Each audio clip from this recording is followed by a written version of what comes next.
According to the 2015 National College Health Assessment, 4 people in this room are currently suffering from anxiety and 3 people are suffering from depression due to stress.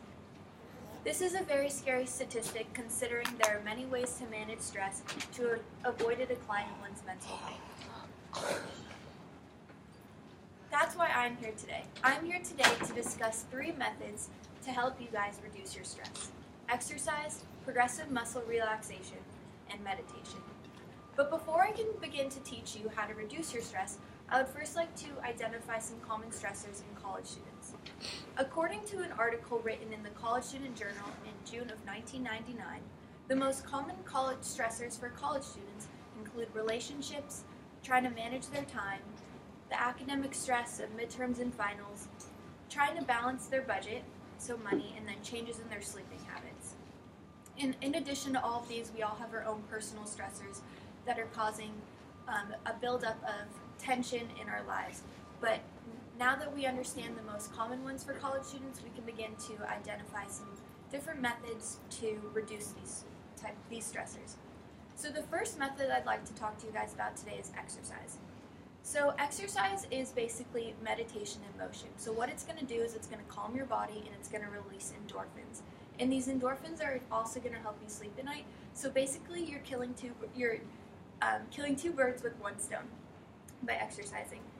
And so a lot of times people think that exercising is simply just like going to the gym for an hour, but it's so much more than that. It can be going on a walk, it can be going on a run, it can be dancing it out or spinning or jumping around, whatever floats your boat. But basically anything that's going to increase your heart rate and release these endorphins. And ideally it'd be best to do it for about 30 to 45 minutes per day, but even sometimes just a 20-minute walk can be enough. The next method I'd like to talk to you guys about today is called progressive muscle relaxation. And so what happens when we get stressed is our body causes a buildup of tension in our muscles, and so what we need to do to reduce our stress is release that tension.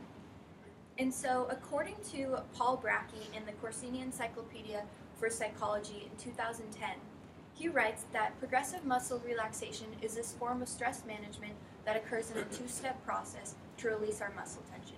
And so what we want to do is, starting at our toes, we're going to work our way up our body and we're going to work every muscle group at a time to release the tension. So what you're going to do is you're going to tense your muscles for about 5 seconds and then release that tension, allowing your muscles to become loose and limp. And so to help you understand this a little bit better, I'd like us all to do it. So if you could clench your hand as tight as you can. 1, 2, 3, 4, 5. Now release. Okay, imagine if you did that for every single muscle in your body, how much more relaxed and calm you would feel. The third method I'd like to talk to you guys about today is meditation. I'm not talking about the simple kumbaya type of meditation though. I'm talking more about mindfulness meditation.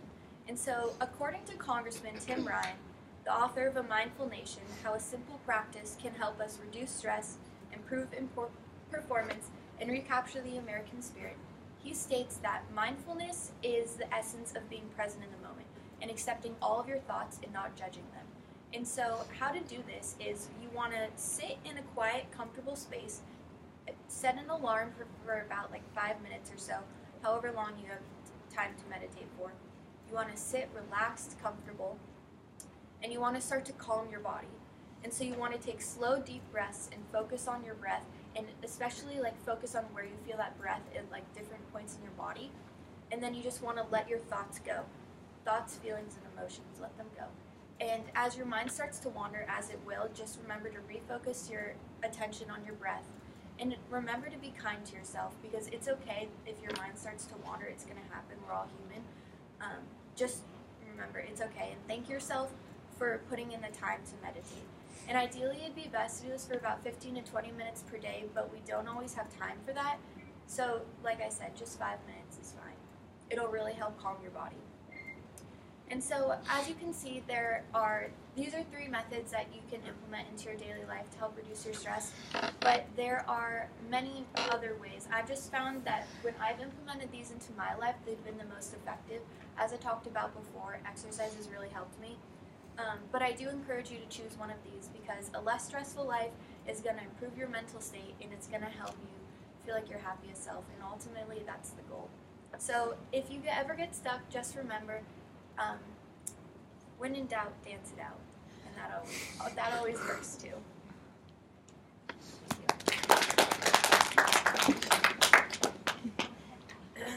Kate, based on what you're doing, what you've researched about how to improve your speaking skills, what do you find is working for you? When I practice, I definitely like visualize the audience, and like I make people in my dorm listen to me. So I like talk to like my different groups of friends, and I'm like, "Can I give you my speech?" And they're like, "Yeah." So it like helps, and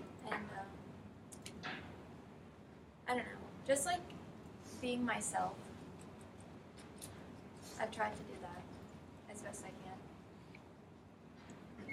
can. All right. Teammates, if you could, take some feedback. I thought your delivery was really good. You tend to like move your hands a lot and do a lot of gestures, so maybe like just a couple of big ones rather than you kind of always go like this. Yeah. But I thought it was really good. You sound really confident and conversational. Super well prepared. Good presentation. Good job. I thought you used the phrase it's gonna a lot. Like what it's gonna do, it's gonna do this, it's gonna do that. But I think it's be more effective if you say like it will, or maybe it's proven to, or I don't know. I think that might be helpful. You had a really nice structure, and it was really obvious what you were going to talk about, and it had a nice flow of a lot of the